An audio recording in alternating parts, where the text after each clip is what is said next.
এই চল তোকে রুমে দিয়ে আসি বাবা, চল তোকে রুমে দিয়ে আসি। এতক্ষণ পাগল করে দিয়েছিল বেরানোর জন্য, তোকে খাওয়ালাম, খাইয়ে দাইয়ে এখন ওই 7:10 মতন বাজে, বেরিয়ে পড়েছি এখন আমরা বিচের উদ্দেশ্যে। ওয়েদারটা খুব সুন্দর আছে। কালকে বাড়িতে সন্ধে ঠিক নয়, রাতের দিক থেকে এত ঝুমঝুমিয়ে বৃষ্টি, আমি তো ভাবলাম যে হ্যাঁ হয়ে গেল। রীতিমতন আমি যে ব্যাগ গুছিয়েছি, প্রত্যেকটা জামা কাপড় ঢুকিয়েছি এক একটা প্লাস্টিকের মধ্যে করে। এখানে দারুণ ওয়েদার।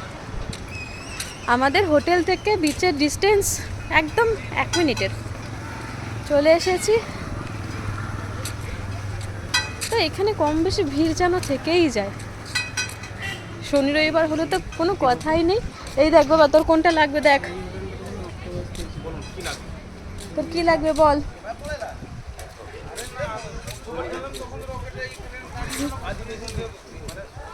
ব্যথা জায়গাতে আরো বেশি ব্যথাই লাগে। সে তো আর বোঝে না, সে গিয়ে হাতটাই ওখানে দেয়, আরো ব্যথা লেগে গেছে এখানটায়।